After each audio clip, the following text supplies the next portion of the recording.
Saludos, su servidor José Dávila. En esta ocasión quiero hacer un podcast, el cual voy a titular El origen de la cristiandad.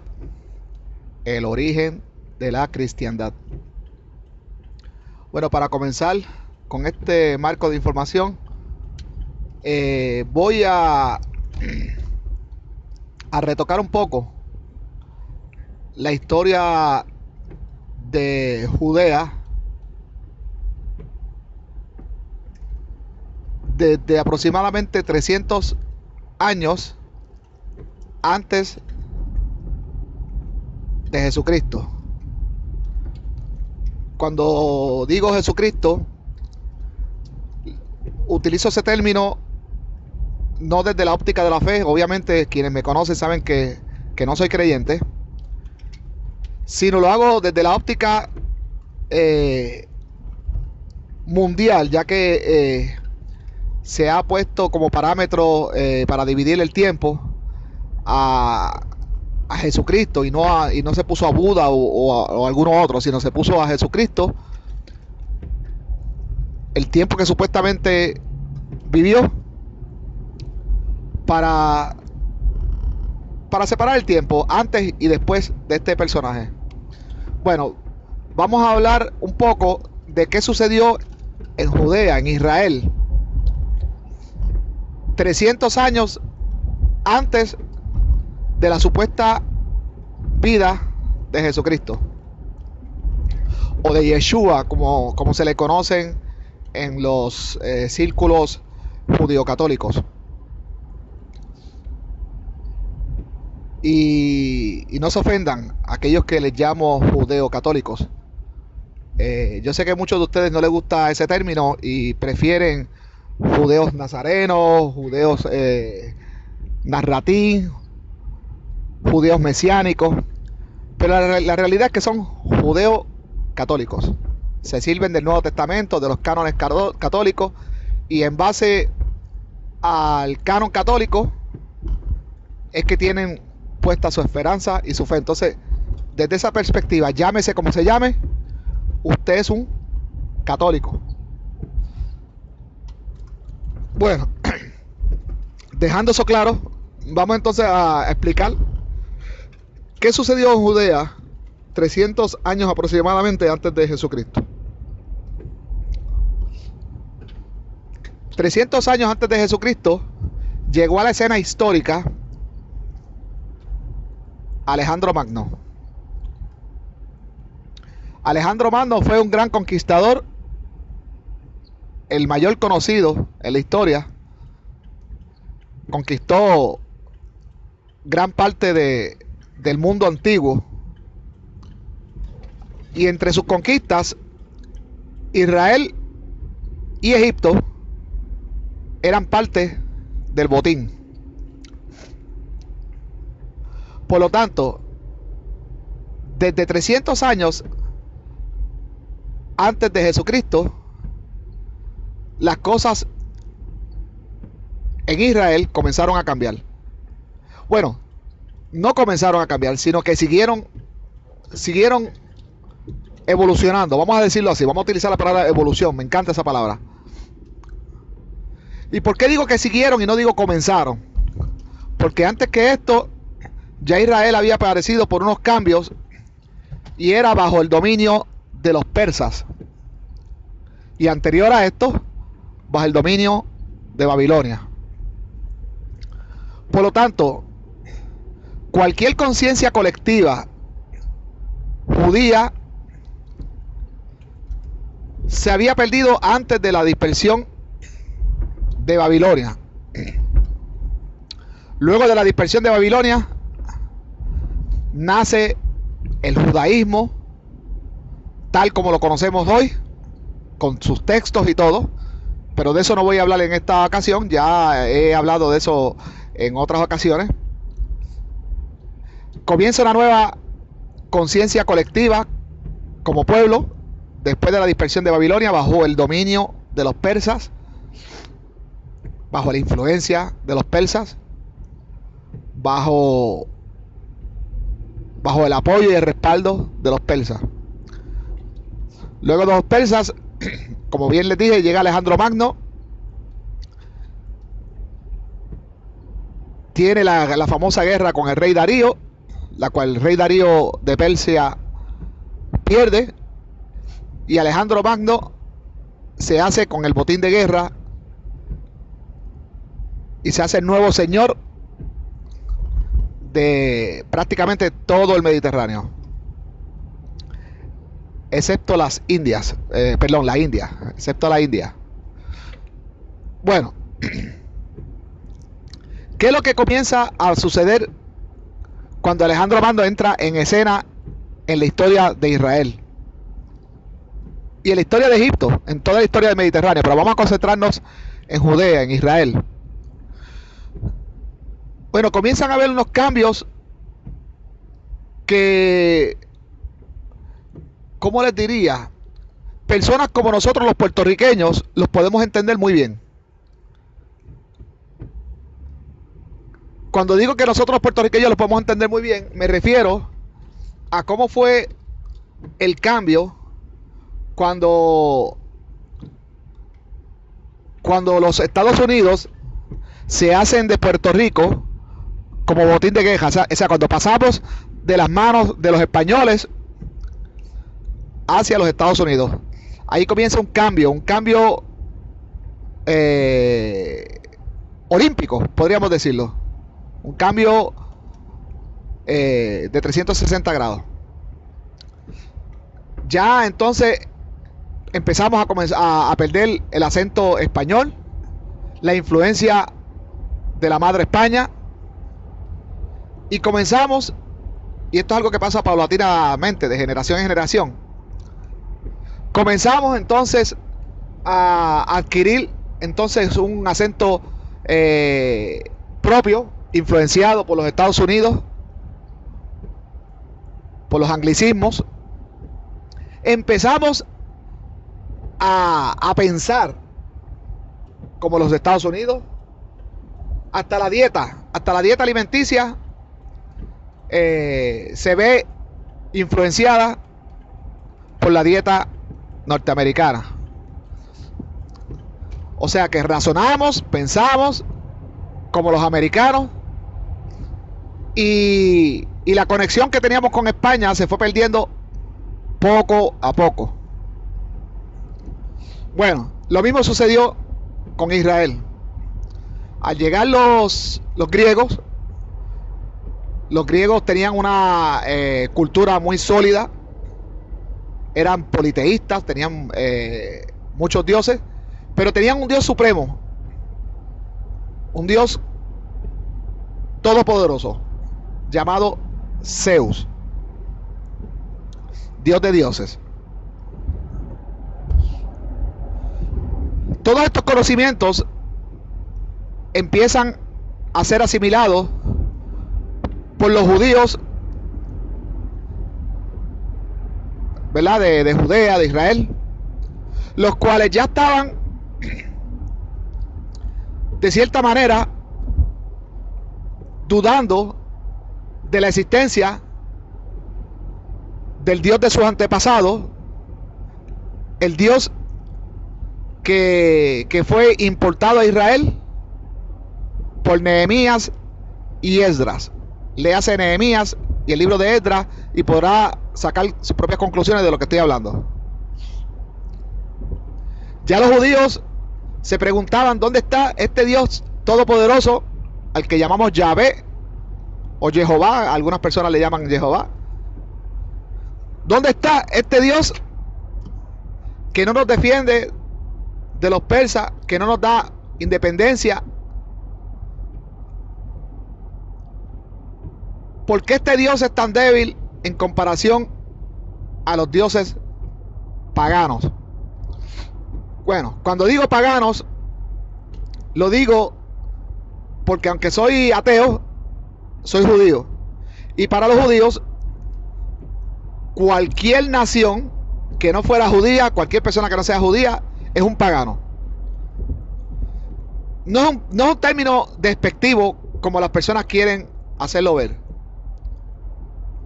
Simplemente es una manera de distinguir quién es judío y quién no es judío. Bueno, pero aclaro que yo soy ateo, y para mí todo el mundo es igual y no hay nadie, no hay un pueblo escogido, no hay nada de eso. Bueno, pues en la conciencia colectiva estaba esa pregunta: ¿dónde está el Dios de nuestros antepasados, el Dios de los textos, el Dios que leemos cada Shabbat? ¿Dónde está este Dios al que le hacemos sacrificio? Bueno, y posterior al tiempo de Alejandro Magno viene, usted sabe que cuando él muere se divide su reino en 4 partes. Llega a la escena el rey Antíoco Epífanes, quien al principio era muy tolerante con los judíos, pero ciertos eventos cambiaron de parecer. Perdón, hicieron que Antonio, que Epifanio, estoy haciendo mezcla de nombres, que Antíoco Epífanes, Epifanio es uno de los padres de la iglesia, hicieron que Antíoco Epífanes cambiara de padecer y se volviera intolerante y tirano. Bueno, ahí con los eventos que se desencadenan para los tiempos de Antíoco Epífanes es donde más se incrementa la duda, los cuestionamientos de la fe judía. Muchas personas murieron bajo el dominio de Epifanio, y no había un Dios que protegiera a nuestros antepasados judíos. No lo hubo. Tuvieron que los mismos hombres, digamos, la familia Macabeos,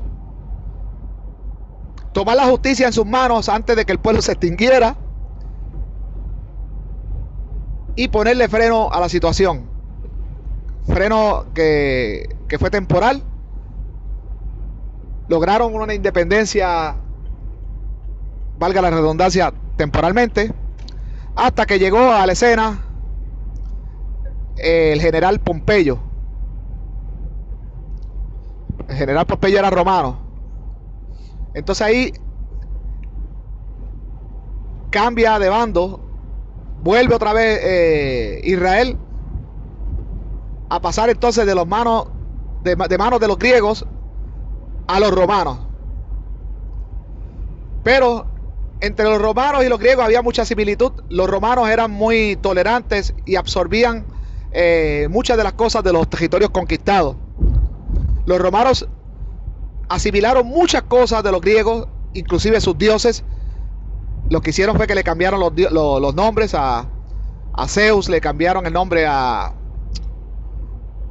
Júpiter, Hércules, Heracles,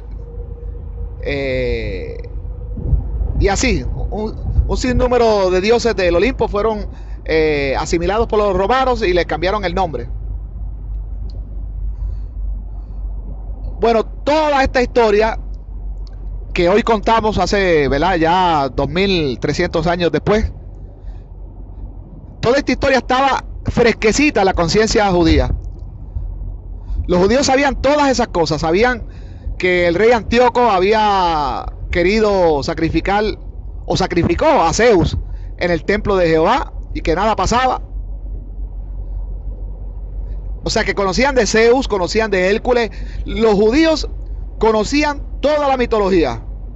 Conocían de Krishna, conocían de Buda. Buda era de 500 años antes de Jesucristo. Todas esas historias las conocían. Habían relaciones con las Indias en el primer siglo. Eso, a este punto es que queremos llegar. El pueblo judío tuvo 300 años de helenización. Helenización es de asimilación de la cultura griega. Para el primer siglo, ¿verdad?, en lo que era Galilea, que eran los territorios del norte,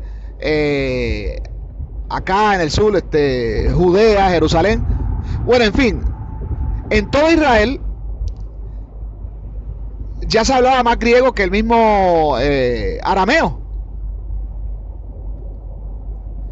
y muchos hablaban 2 idiomas, eran bilingües.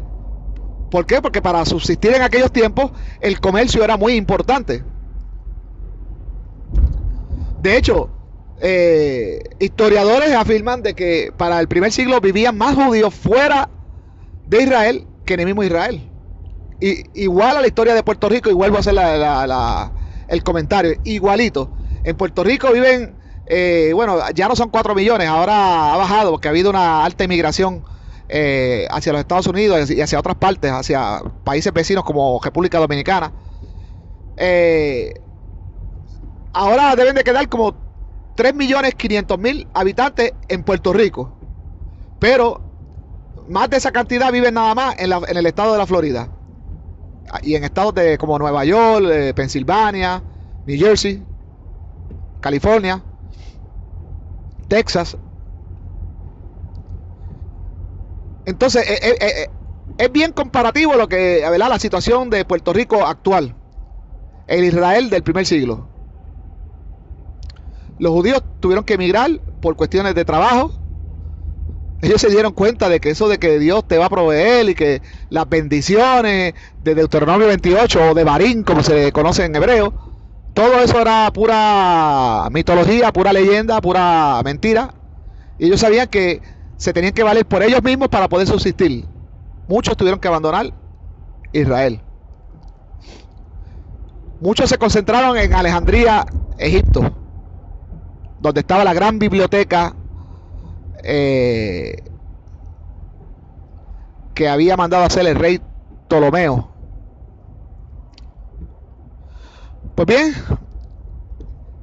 entonces dejamos claro que para el primer siglo,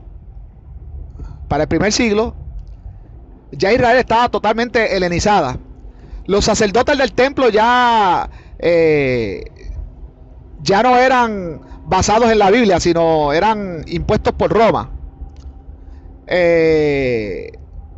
Solo una secta trataba de guardar lo más íntegro que se recibió en la asamblea de Nehemías, y eran los saduceos. Los saduceos no creían en la resurrección ni nada de esas cosas. ¿Por qué? Porque en realidad en la Torá no se habla de nada de eso, de resurrecciones ni de esas cosas. Entonces los saduceos mantenían su postura íntegra tal como la recibieron por Nehemías y Esdras y el grupo que introdujo el judaísmo en la gran asamblea descrita en Nehemías 8. Los fariseos, sin embargo,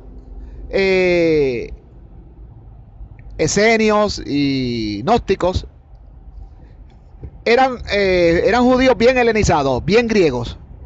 Habían asimilado costumbres externas que habían traído ya los griegos, que los griegos creían también en la resurrección, en la vida de ultratumba. Y todo esto también viene de más atrás, de los egipcios. Entonces, los fariseos tenían toda esta influencia. Y eso era lo que enseñaban al pueblo. Los rabinos fariseos enseñaban todo esto de la resurrección y un mensaje bien confuso, basados en profetas que se desarrollaron también en este mismo periodo helenístico. Todos estos profetas como Isaías, Jeremías, aunque pareciera que escribieron que Jeremías existió antes de la destrucción del primer templo, y todo, si el primer templo en realidad no existió. No hay un segundo templo. El segundo templo viene siendo el primer templo, pero eso es otro tema. Entonces, todo este tema, todos los profetas que hablan de una resurrección, de temas apocalípticos, son escritores influenciados por el pensamiento helenista, por el pensamiento griego, que a su vez también estaba influenciado por pensamientos egipcios.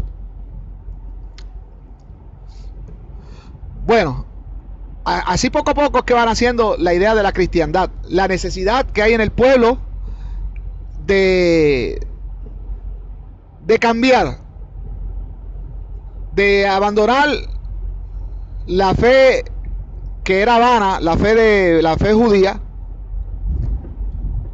inventar algo nuevo, desarrollar algo nuevo.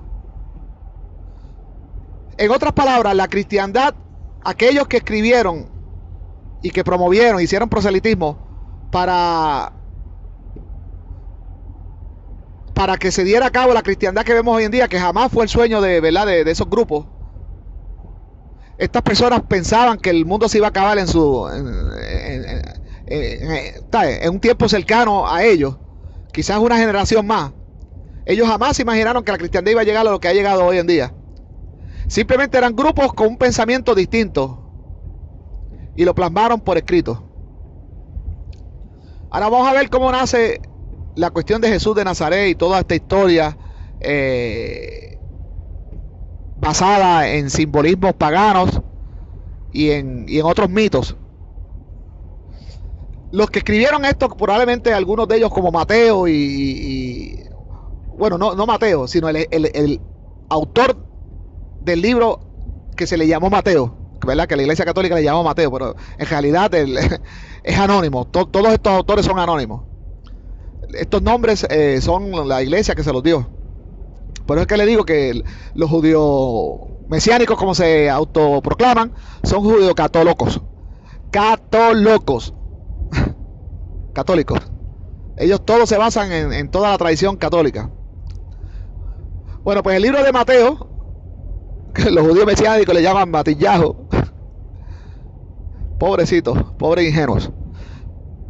Debió haber sido compuesto en Alejandría, al igual que el libro al que se le conoce como el libro de Juan. Todos estos simbolismos de las tres cruces, ¿verdad?, simbolizando las tres pirámides de Egipto y el cinturón de Orión que compone de tres estrellas. La estrella de Oriente que guió a los sabios, viene siendo la estrella de Sirius, que corresponde a Osiris. Lo de la Virgen corresponde al símbolo del zodiaco de Virgo, el símbolo de los peces, Acuario y Piscis también.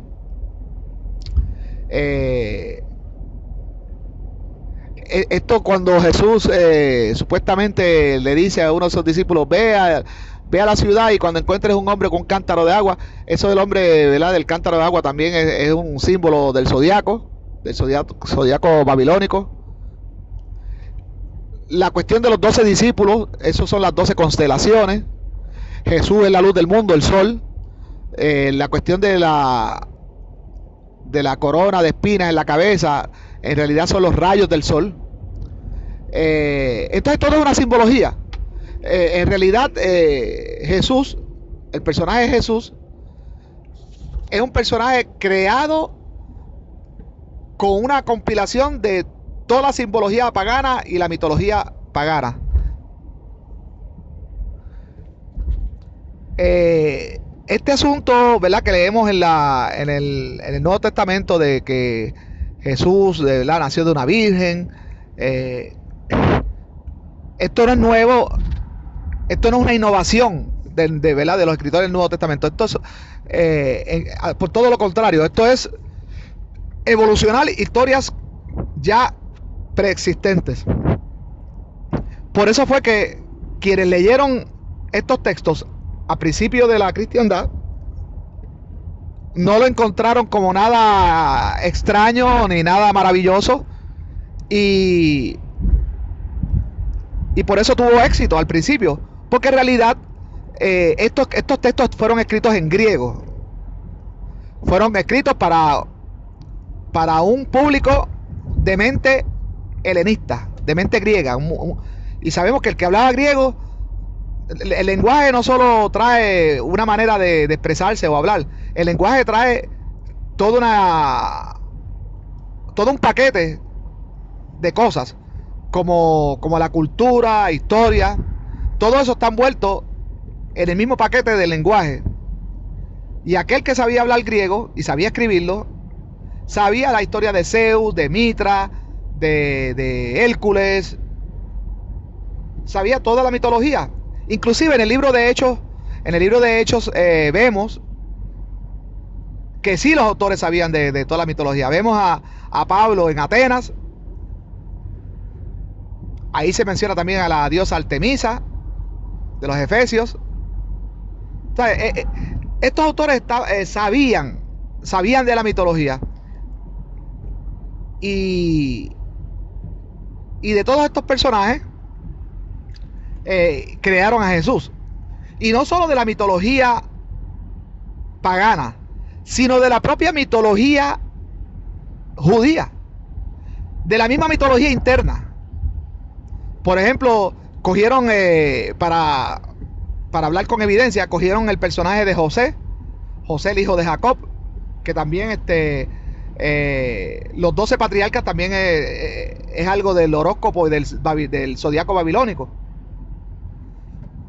Pero entonces cogen el personaje de José, el cual fue vendido por monedas de plata, traicionado, y ponen y de esa historia sacan también a Jesús, que fue vendido por monedas de plata. O sea que el personaje de Jesús tiene tanto mitología pagana como mitología judía. Cogieron algunas supuestas profecías del Tanakh, ¿verdad? De lo que se conoce como el Viejo Testamento, y trataron de forzar, de encajar a Jesús con ellas. O sea, crean a Jesús de acuerdo a estas profecías. Profecías que en realidad están mal interpretadas, otras que no se cumplen. Por ejemplo, hay una que dice que el niño se llamará Immanuel, ¿verdad? Immanuel, que significa Dios con nosotros. Immanuel, no Emanuel como se conoce por ahí. Immanuel, Dios con nosotros. Y a él se le puso Jesús. Otro punto peculiar es que la ciudad de Nazaret no existía para el tiempo que se supone que vivió Jesús. No hay indicios de la ciudad de Nazaret en todo el Viejo Testamento, ¿verdad? En toda la historia del Viejo Testamento, del Tanakh.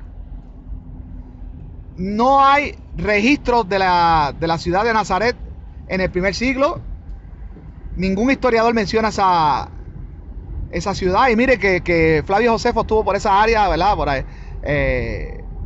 Por el área del norte de Galilea. La ciudad de Nazaret no es mencionada, no existía, punto. La ciudad de Nazaret existió después.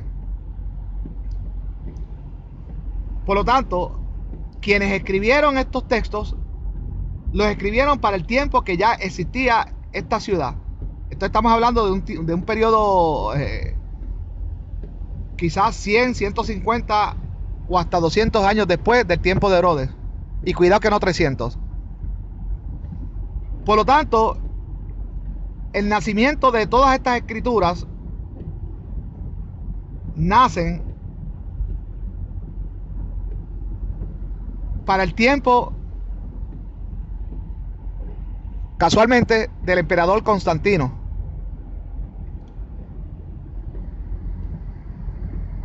Es curioso que el debate está bien caliente para el tiempo de Constantino. Está muy reciente. Está muy reciente y por lo tanto Constantino quiere abordar el tema. Entonces todo, según los historiadores y según la lógica, y yo ya me alineo con esas posturas, todo parece indicar que los textos del Nuevo Testamento y todo este mito de Jesús fue creado primero para encajar con los intereses de Roma, y para unificar, ¿verdad? El imperio. También de cierta manera para humillar a los judíos, para erradicar la fe judía. Vemos que en realidad no hay indicios de que en algún momento la cristiandad, ¿verdad? Los primeros cristianos hayan guardado el Shabbat. O sea, aparentemente desde muy temprano se comenzó a guardar el día del Sunday. San Justino, que le llaman San Justino, lo tratan de ubicar 150 años después del tiempo de Herodes, pero esa fecha no cuadra. Los historiadores no. San Justino debió haber vivido mucho después. Él dice en sus escritos que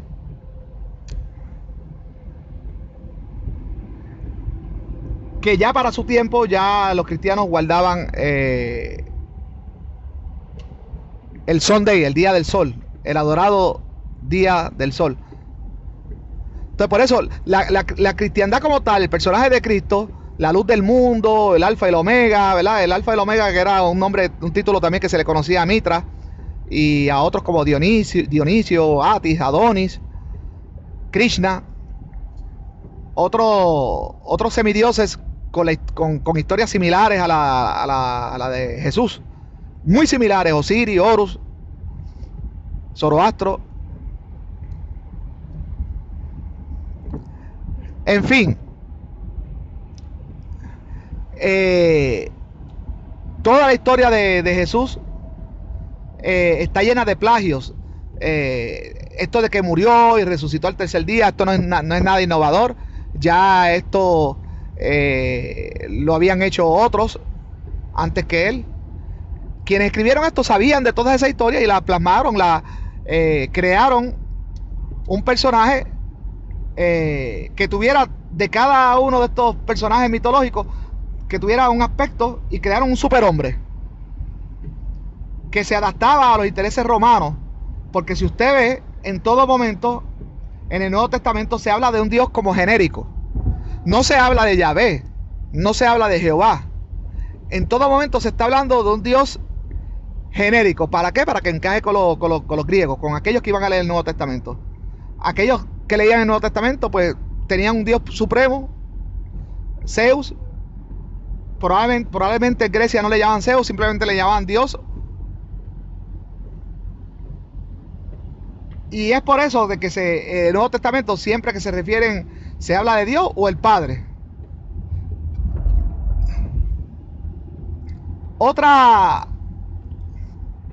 observación que hacemos de los escritores del Nuevo Testamento, y en esta ocasión pues por esta observación los historiadores, y vuelve este servidor y se alinea con los historiadores, con los críticos, pensamos que los autores del Nuevo Testamento no eran judíos.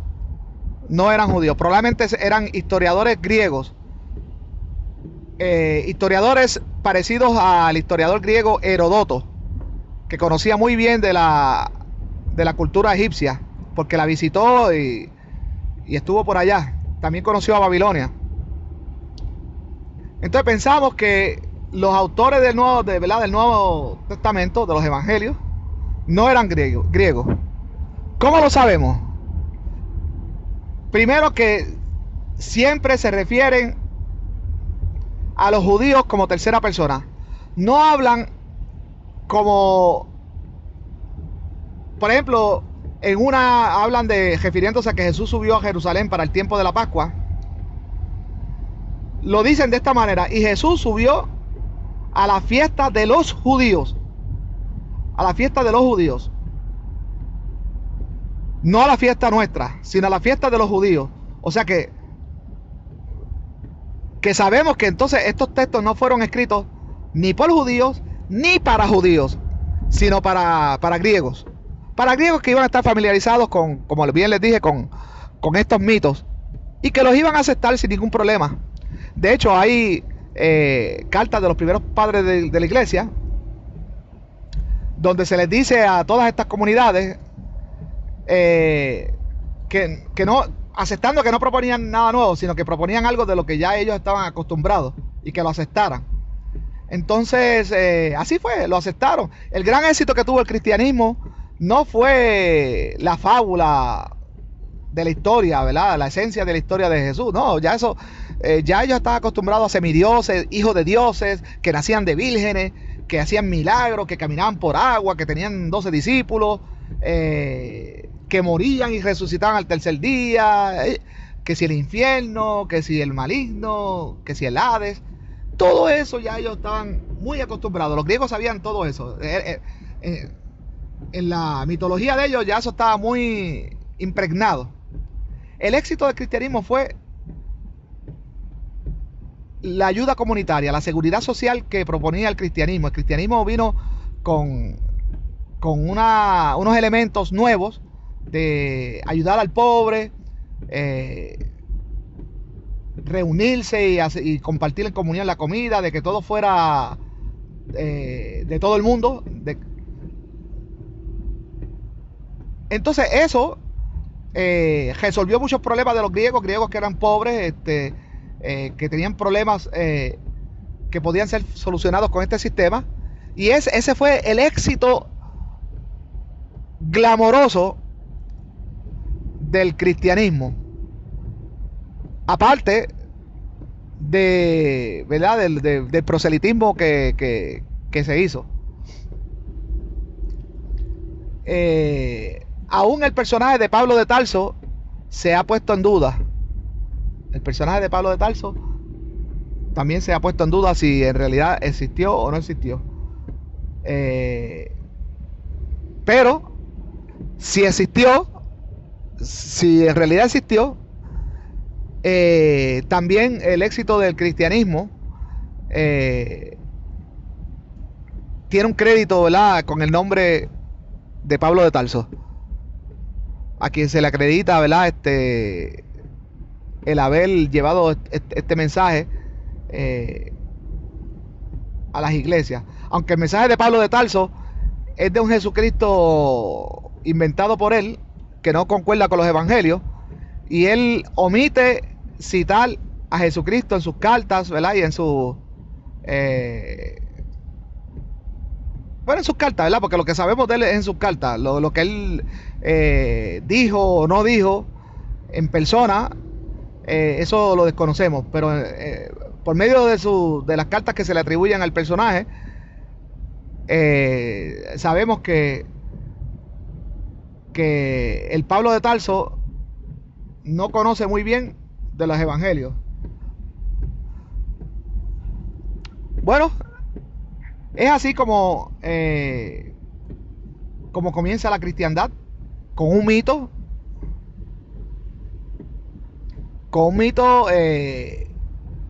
que en realidad es una compilación de otros mitos. No hay nada en realidad para nosotros, ¿verdad? Hoy en día, el que no ha leído la Odisea de Romero, el que no ha leído mitología antigua, lee la historia del Nuevo Testamento, ¿verdad? Y se sorprende y dice, wow, que un hombre hizo todo esto, wow, qué lindo está esta historia. Entonces, nosotros tenemos una perspectiva distinta de la historia de Jesús, pero para los que leyeron estos evangelios en el primer siglo, muy helenizados, muy romanizados,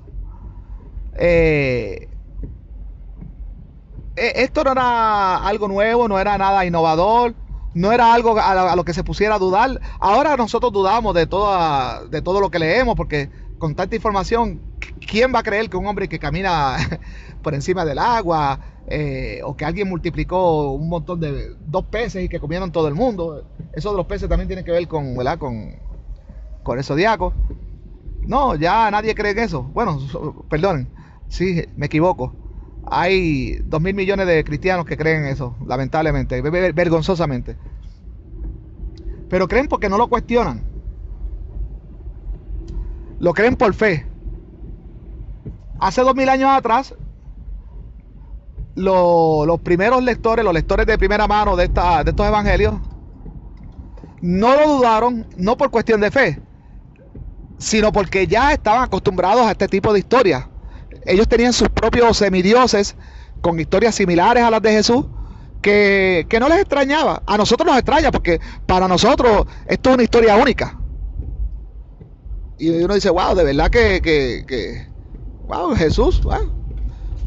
Pero para los griegos del primer siglo, para los corintios, para los efesios, para los tesalonicenses, los macedonios, los atenienses, todos los primeros consumidores de estos evangelios, ellos estaban muy familiarizados con la mitología, porque esa era su vida. La mitología era la realidad de aquellos días. Mayormente de las personas pobres intelectualmente y hasta financieramente. Las élites ya se habían salido de eso. Muchas personas, por ejemplo, personajes como Platón, Aristócrates, Sócrates, y muchos otros ya habían cuestionado sus creencias, ya las habían abandonado. Entonces aquí es que nace la filosofía, y la gran parte de la filosofía era atea. Ya la filosofía es una manera de ver el mundo distinto a como lo ven los creyentes o los teístas. Entonces la Iglesia Católica, ¿verdad? Es quien le da la moldura inicial al cristianismo que conocemos hoy en día. Primero comienza en el Concilio de Nicea para el año 325, donde por mayoría de votos se decide qué es lo que se va a practicar en el imperio, cuál va a ser la creencia. Entonces, la creencia del cristianismo, a pesar de que comienza con todos estos escritos mitológicos, ya esto lo expliqué cómo es que se inicia. Ahora vamos a la segunda etapa, que es por votación.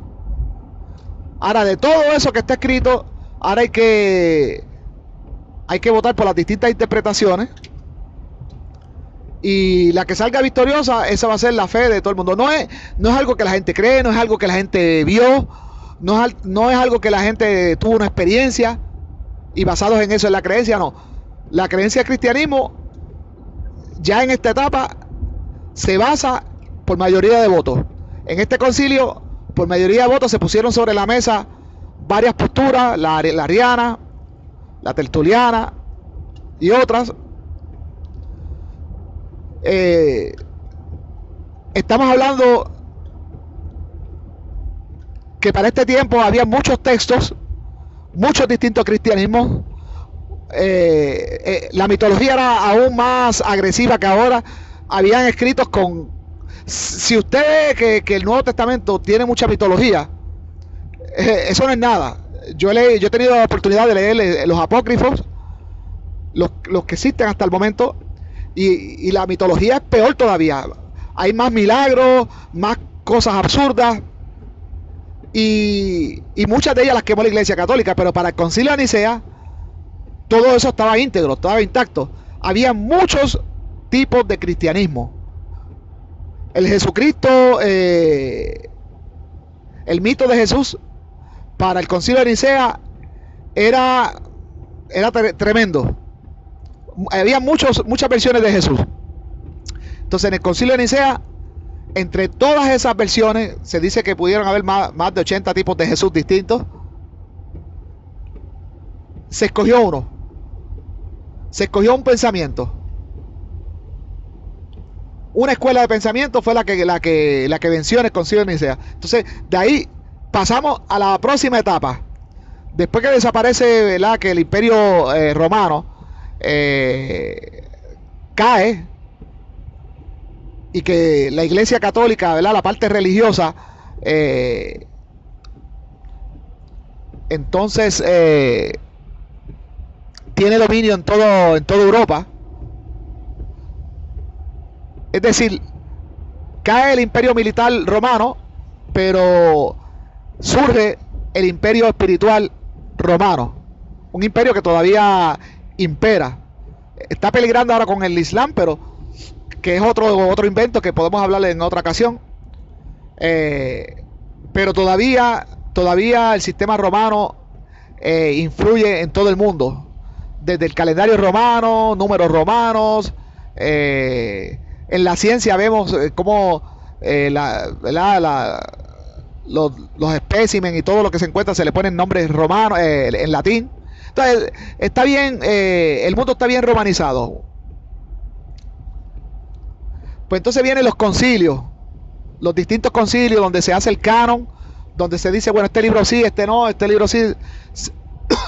Supuestamente se escogen 4 evangelios por la cuestión del norte, sur, este y oeste, ¿verdad? Por los 4 puntos cardinales. Esa es la excusa que se da.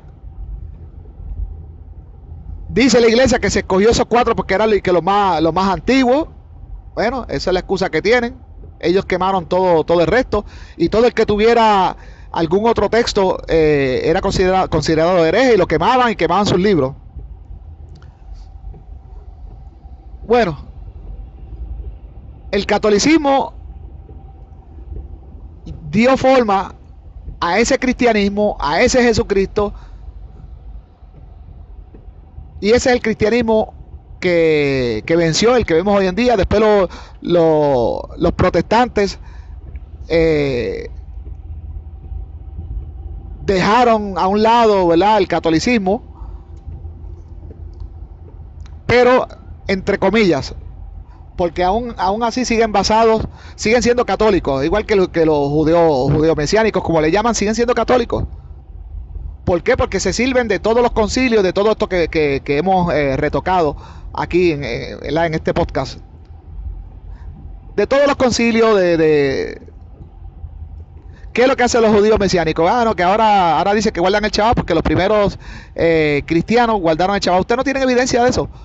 Ustedes no tienen evidencia, y se lo digo yo, que también practiqué el judío mesianismo. No hay evidencia de que los primeros cristianos hubieran guardado el Shabbat. Ni siquiera hay evidencia de la existencia de Jesucristo. La evidencia que hay de la existencia de Jesucristo es vaga, como hemos hablado en este video y en otros. En realidad, solo los mismos evangelios hablan de Jesucristo. Bien vagamente, Flavio Josefo en realidad no habla nada de Jesús, como unas letras ahí que bien pudieran haber sido interpoladas, y aún siendo interpoladas no dice nada. O sea, el personaje de Jesucristo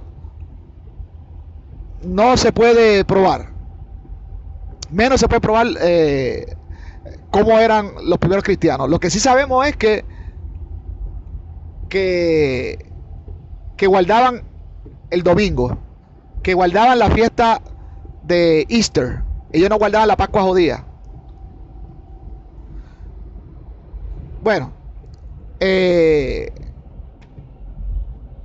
sin embargo, hay unas cartas, una epístola de Polícrates, que él era el encargado de las iglesias, podríamos decir el obispo de las iglesias de Oriente, las más cercanas a Jerusalén, ya para el tiempo del obispo de Roma, Víctor, que él afirma en su carta de que ellos guardaban la Pascua de los judíos tal como la recibieron de los apóstoles, pero ellos no recibieron nada de los apóstoles.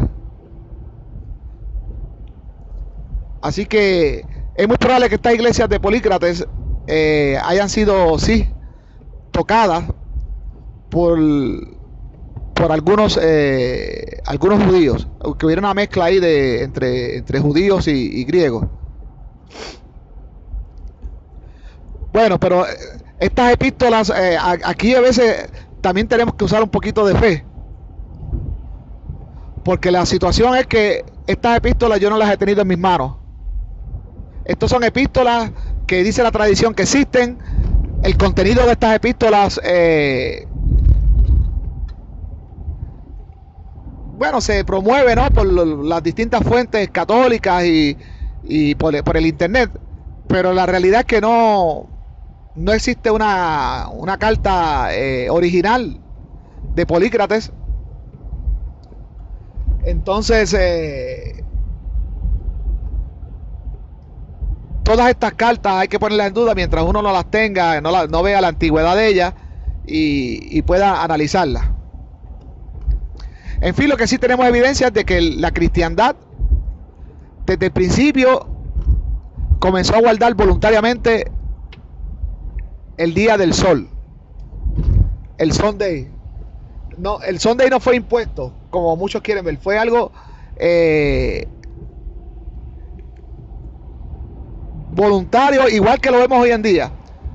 Vemos hoy en día que los cristianos siguen guardando el Día del Sol, y aunque un judío mesiánico trate de hacer proselitismo con un cristiano y decirle que no, que tiene que guardar el Shabbat y que no puede trabajar el Shabbat y que no, el cristiano prefiere guardar el Día del Sol, el Sunday. Algunos, hay otros que sí se dejan convencer y terminan después practicando el judaísmo católico, pero después de indagar un poco en las escrituras, terminan entendiendo todo esto que les he explicado hoy, entendiendo que en realidad Jesús no existió y que todo es una apostasía a la ley anterior, a la ley mosaica. Entonces se van a la ley mosaica. Pero si después que llegan a la ley mosaica y si se ponen a indagar bien, pasa lo que está pasando actualmente, que el ateísmo va creciendo. ¿Por qué? Porque el ateísmo nace cuando leemos las escrituras, cuando las leemos de principio a fin. Cuando vemos que ese mundo, esa realidad que habla la Biblia es una realidad incompatible con el mundo real. Cuando vemos que hay mucha mitología, mucho simbolismo de otras culturas. Cuando vemos que en realidad la fe hebrea no es una fe original, sino una fe híbrida. Y cuando vemos que todo es basura. Entonces, por eso que nosotros los ateos les recomendamos a las personas que lean la Biblia, la lean bien. ¿Por qué? Porque necesitamos más ateos. Necesitamos ya un mundo ateo, un mundo libre de supersticiones, gente que gobierne con los pies puestos sobre la tierra y no basado en supersticiones. Y le digo esto porque hay muchas personas en el gobierno, en todos los gabinetes del gobierno, hay personas con distintas creencias, desde musulmanes, católicos, ahora hay judíos mesiánicos, judíos, hindúes, y lo crean o no, en algún momento de sus vidas, cualquier decisión que tengan que tomar, la van a tomar basada en sus creencias. Entonces nos afectan a todos los que no creemos en la creencia de ¿verdad? De la persona. Y como he dicho en otros audios, todos somos ateos. Todos somos ateos, todas las personas somos ateas. El que es católico es ateo al judaísmo, es ateo al hinduismo, es ateo al islam, es ateo a todo el resto de los dioses y creencias existentes, excepto la suya. Nosotros los ateos somos ateos a todos los dioses y a todo tipo de creencias. Por lo tanto, cuando una persona trabaja en un gabinete de gobierno o una posición gubernamental y tiene una creencia propia, si sus decisiones importantes son basadas en su religión, nos afectan a todos los que no pensamos igual que él. Entonces ese es el peligro de las religiones. Actualmente la cristiandad, como bien les dije, se compone de 2.000 millones de personas a nivel mundial. 1.000 millones son católicos y 1.000 millones son protestantes, otros protestan locos. 2.000 millones de personas, muchos de ellos en el gabinete, muchos de ellos en la NASA, muchos de ellos en el Departamento de Defensa, muchos de ellos en el gabinete del presidente, en la tesorería. Bueno, todas esas personas que creen en que un hombre nació de un parto virginal, de que tuvo 12 discípulos, de que murió crucificado, que murió por los pecados del mundo, de que si tú haces el bien vas para el cielo, si haces el mal vas para el infierno.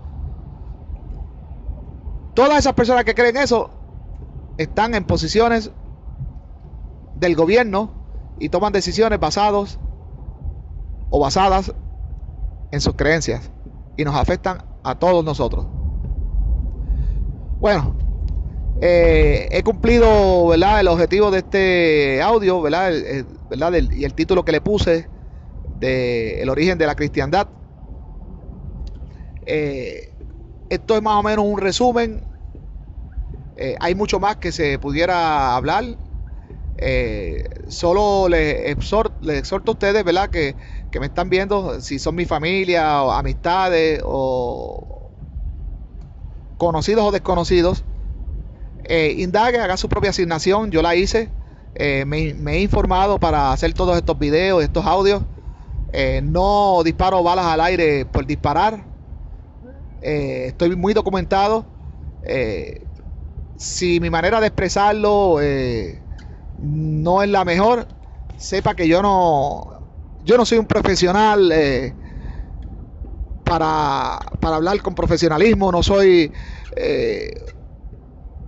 una celebridad para hacer conferencias y hablar con propiedad. No, soy un simple ciudadano, una persona humilde, simple.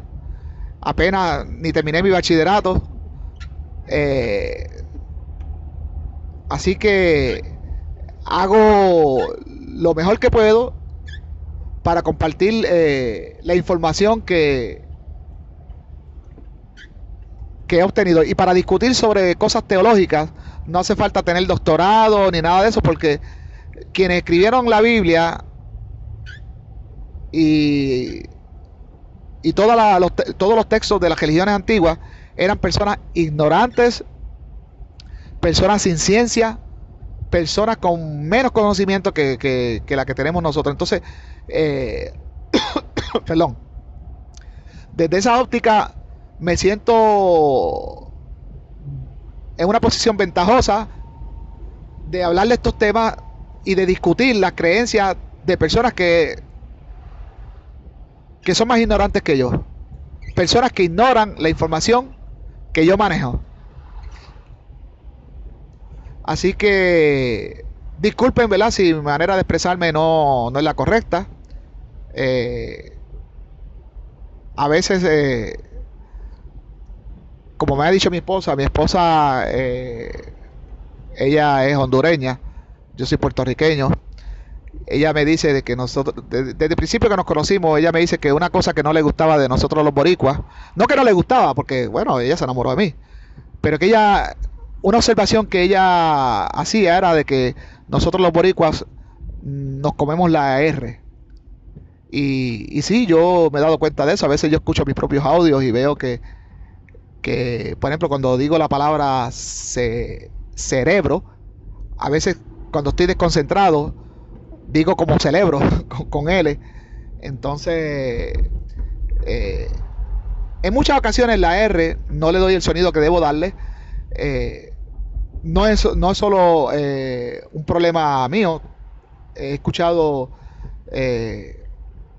programas radiales y programas de televisión de muchos puertorriqueños y nos pasa igual. Y esto es por lo que les hablé de la influencia americana, de que a veces como la R en el inglés no se arrastra así como en el español.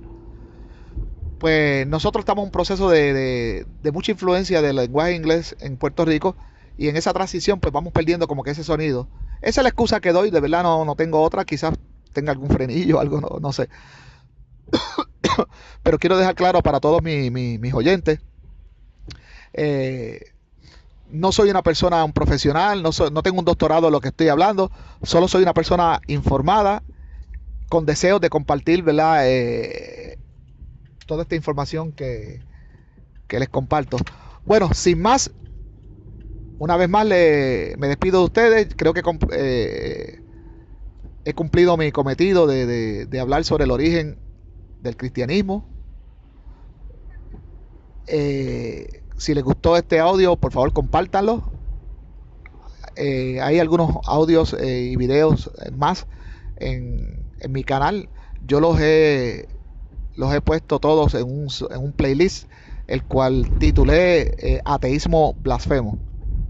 Así que ahí están todos mis videos, mis audios, mis comentarios, mi pensamiento ateo, por qué me volví ateo, y todo referente, ¿verdad?, a la teología desde la perspectiva atea. Así que sin más, hasta la próxima. Y cualquier pregunta y comentario, la sección de comentarios la dejo abierta. No soy como otros que se expresan y cierran la parte de comentarios para que uno no les pueda comentar, eso no lo veo. Yo pienso que, que las personas deben de tener el valor de defender lo que piensan y de, y de darle la oportunidad a otros de debatir tu pensamiento. Entonces, yo estoy muy seguro de lo que estoy hablando y por eso dejo la sección de comentarios abierta para que me insulten y hagan lo que quieran hacer. El que no tiene pensamiento para atacar el pensamiento, lo que hace es que ataca al pensador. Entonces yo reconozco que algunas personas me van a insultar porque no tienen argumentos para atacar mi pensamiento, entonces me van a decir imbécil, hijo de puta, bueno, pero para ese tipo de insultos yo estoy preparado y yo me adapto a cualquier lenguaje. El que me hable serio y con respeto, le hablo con respeto. El que me hable así de manera vulgar y despectivamente, le contestaré despectivo. Y a cualquier nivel me bajo. Yo no tengo problemas con eso. Soy como la temperatura, que sube y bajo. Así que bueno, pues ahí queda la parte de comentarios. También cualquier aporte, cualquier información que yo haya omitido, que haya pasado desapercibida, perdón, pues también es bienvenida y la puede poner en la sección de comentarios. Bueno, ahora sí, ya me he despedido en varias ocasiones. Sin más, hasta aquí este audio de el origen de la cristiandad. Hasta la próxima.